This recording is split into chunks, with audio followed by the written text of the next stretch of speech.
Okay. So I started cleaning it. This is the acetone to degrease them because they are pretty disgusting. This is one that's been complete.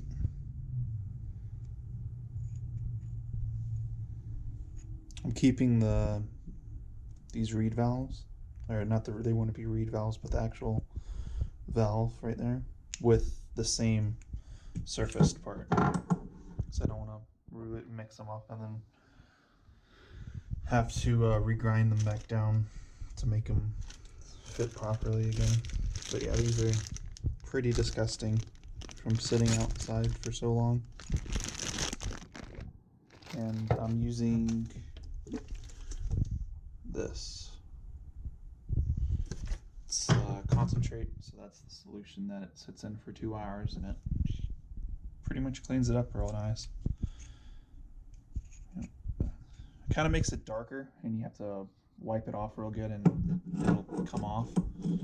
Currently all I have right now for oil is olive oil, so but that should be okay. Just a real light coating, keep the flash rust off. So probably my plan would be to get these all clean, get the head clean, get the rust out of the actual head itself inside, and put it back together, strip off the paint with all this installed so the threads will create a seal, and then just straight up paint it with the primer together without the main head bolts, just the valve cover bolts installed, and then make it blue like the rest of it. I don't think, yeah, like this.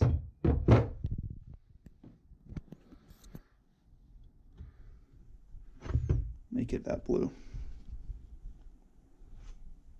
So yeah, that's the game plan, is to this week go through all the valves, get them nice and clean, and then this weekend clean out the valve, clean out the head, and get it prepped for painting. And then we should be able to put this back together, because the cylinders need to come in from this way, from this side, because the crank arms won't fit through the top basically. So the valves have to go in through the bottom. And then I can start working on the base and getting the parts I need to be replaced on it.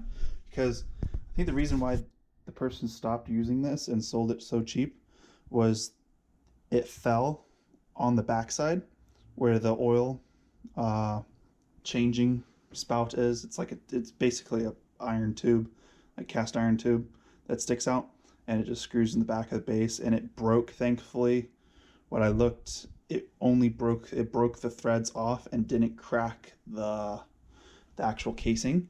So all the oil leaked out, and then it also damaged the centrifugal unloader, the part that basically extends it. It retracts once it picks up enough speed and starts pressurizing the head. But yeah, I don't know if you can see the cross hatching on this. I'll try to get it. But yeah, it's not too bad. Yeah. Oh, and this is being recorded on a GoPro rather than my phone this time around. So hopefully the quality's better than previous. But yeah, it's coming along.